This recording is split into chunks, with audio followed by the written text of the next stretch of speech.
Hello guys, welcome to Talkies Today channel. Hello guys welcome back to talkie studio channel. Indian cinema హిస్టరీలోనే best thriller franchises లో ఒకటిగా నిలిచిన cinema దృశ్యం. మలయాళంలో మోహన్ లాల్ గారు, అట్లాగే తెలుగులో మన వెంకటేష్ గారు రాంబాబు గా చేసిన మొదటి 2 భాగాలు బాక్స్ ఆఫీస్ దగ్గర ఎలాంటి సెన్సేషన్ క్రియేట్ చేశాయో మనందరికీ తెలిసిందే.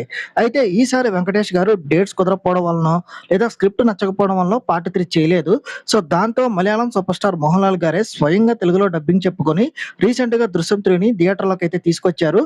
మరి ఈ జార్జ్ గుట్టి అలియాస్ రాంబాబు ఈసారి పోలీసులకి ఎలాంటి మైండ్ గేమ్ చూపించాడు, డైరెక్టర్ జీతు జోసెఫ్ ఈ పార్ట్ 3ని ఎలా హ్యాండిల్ చేశాడు, సినిమా ఎలా ఉంది, ఈ వీడియోలో టాకీస్ టుడే మన స్టైల్ అయితే డిస్కస్ చేద్దాం.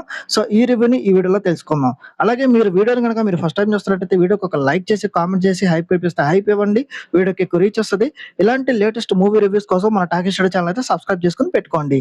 ఇంకా లేట్ చేయకుండా వీడియోలోకి అయితే వెళ్ళిపోతాం. Let's get started. ఇక ఈ సినిమా కథ విషయానికి వస్తే పార్ట్ 1 పార్ట్ 2లో తన ఫ్యామిలీని పోలీసుల నుంచి కాపాడుకున్న జార్జ్ కుట్టి ఇప్పుడు తన భార్య అలాగే ఎదిగిన తన ఇద్దరు కూతురుతో కలిసి నార్మల్ లైఫ్ అయితే లీడ్ చేస్తూ ఉంటాడు. సో తన పెద్ద కూతురికి పెళ్లి చేయాలని సంబంధాలు చూస్తున్న టైంలో ఎవరో కావాలని ఆ పెళ్లి సంబంధాలు చెడగొడుతూ ఉంటారు. ఆ ప్రాసెస్ లో తన వెనక ఎవరో ఒక పెద్ద శత్రువు పడ్డాడని జార్జ్ కుట్టికి అర్థమవుతుంది. పాత కేసును బేస్ చేసుకుని జార్జ్ కుట్టి మీద పగ తీర్చుకోవడానికి ఒక పవర్ఫుల్ విలన్ గ్యాంగ్ రెడీ అవుతుంది. ఈసారి పోలీసులు కూడా ఆ విలన్స్ తో చేతులు కలుపుతారు. మరి ఇంతటి క్లిష్ట పరిస్థితుల్లో జార్జ్ కుట్టి తన తెలివితేటలతో కుటుంబాన్ని ఎలా కాపాడుకున్నాడు, పెద్ద కూతురు పెళ్లి చేయగలిగాడా లేదా అనేది ఈ దృశ్యం 3 యొక్క మెయిన్ స్టోరీ. ఈ సినిమా పాజిటివ్ పాయింట్స్ ఏంటో ఇప్పుడు చూద్దాం. ఈ సినిమాకి main positive point Mohan Lal one man show అని చెప్పాలి. సో మోహన్ లాల్ గారి యాక్టింగ్, జార్జ్ గుట్టి పాత్రలో ఆయన జీవించేశారు. పైగా ఆయనే స్వయంగా తెలుగులో డబ్బింగ్ చెప్పడం కూడా చాలా బాగుంది. అక్కడక్కడ తెలుగు పదాలు ఉచ్చారణలో ఒక చిన్న చిన్న తప్పులు దొరికినప్పటికీ కూడా ఆయన బేస్ వాయిస్ అయితే వినడానికి చాలా బాగుంది. సో ఇక సినిమాలో నెగిటివ్ రోల్స్ చేసిన వాళ్ళంతా చాలా బాగా చేశారు. ముఖ్యంగా ఫస్ట్ పార్ట్ నుండి జార్జ్ గుట్టి మీద పగతో రగిలిపోయే సహదేవుడు క్యారెక్టర్, ఆ నటుడు కొంచెం ఎర్రటి కళతో పవర్ఫుల్ యాక్టింగ్ తో టెరిఫిక్ పర్ఫార్మెన్స్ అయితే ఇచ్చాడు. సో ఇక సినిమా చివరిలో వచ్చే ఒక 20 నిమిషాల డ్రామా గానీ, అక్కడ వచ్చే కొన్ని ట్విస్టులు గానీ ఓకే అనిపిస్తాయి.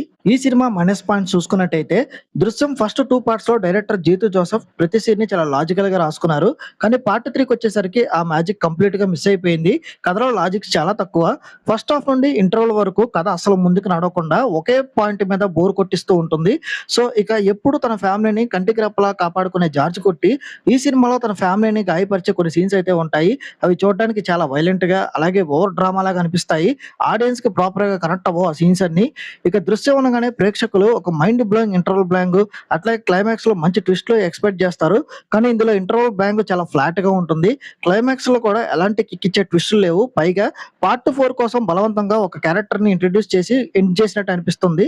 ఇక ఈ సినిమాలో నటీనటుల పర్ఫార్మెన్సెస్ విషయానికి వస్తే మోహన్ లాల్ గారు ఆల్రెడీ మనం మాట్లాడుకున్నట్టు ఆయన యాక్టింగ్ టాప్ నాచ్ ఉంది. ఇక జార్జ్ గుట్టి వైఫ్ గా నటించిన మీనా గారు అయితే జస్ట్ ఓకే, కానీ ఆమెకి ఈసారి యాక్ట్ చేయడానికి పెద్ద స్కోప్ లేదు సినిమాలో. పైగా స్క్రీన్ మీద ఓవర్ మేకప్ తో కనిపించారు. ఇక ఇద్దరు కూతురుగా చేసిన వాళ్ళు కూడా వాళ్ళ పాత్రల పరిధి మేరకు వాళ్ళు బాగానే చేశారు. ఇక విలన్ గా చేసిన అతను, జర్నలిస్ట్ క్యారెక్టర్ లో చేసిన ఇంకొక అతను పర్వాలేదు అనిపిస్తారు.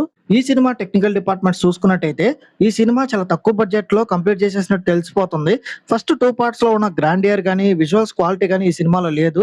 సినిమాటోగ్రఫీ కూడా చాలా జస్ట్ యావరేజ్ గా ఉంది. ఇక థ్రిల్లర్ సినిమాలకు ఉండాల్సింది ముఖ్యంగా బ్యాక్గ్రౌండ్ స్కోరు. కానీ ఈ సినిమాలో బ్యాక్గ్రౌండ్ స్కోరు సినిమాలో ఉన్న సీన్ ని అస్సలు ఎలివేట్ చేయలేకపోయింది. ఇక సినిమాలో పాటలు లేకపోవడం ఒక రకంగా మంచిదే అయింది. ఇంకా ఓవరాల్ గా చూసుకున్నట్టయితే దృశ్యం ఫస్ట్ 2 పార్ట్స్ ని మైండ్ లో పెట్టుకుని అద్భుతమైన ట్విస్ట్లు ఉంటాయని భారీగా ఎక్స్పెక్టేషన్స్ తో వెళ్తే ఈ దృశ్యం 3 మిమ్మల్ని కంప్లీట్ గా డిసప్పాయింట్మెంట్ అయితే చేస్తుంది.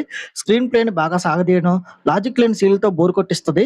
సో కేవలం థియేటర్స్ లో మోహన్ లాల్ గారి వన్ మ్యాన్ షోని ఆయన యాక్టింగ్ ని చూడడం కోసం అయితే ఈ సినిమా డీసెంట్ ఒకసారి ట్రై చేయొచ్చు.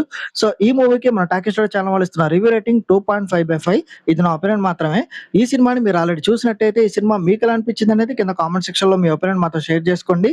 ఇంకా ఎవరైనా మన ఛానల్ సబ్స్క్రైబ్ చేసుకోకపోతే ఇప్పుడే సబ్స్క్రైబ్ చేసి పెట్టుకోండి. వీలైతే ఆ పక్కన ఉన్న బెల్ బటన్ కూడా ప్రెస్ చేసి పెట్టుకోండి. హైప్ కనిపిస్తే హైప్ ఇవ్వండి, వీడియోకి ఎక్కువ రీచ్ వస్తుంది.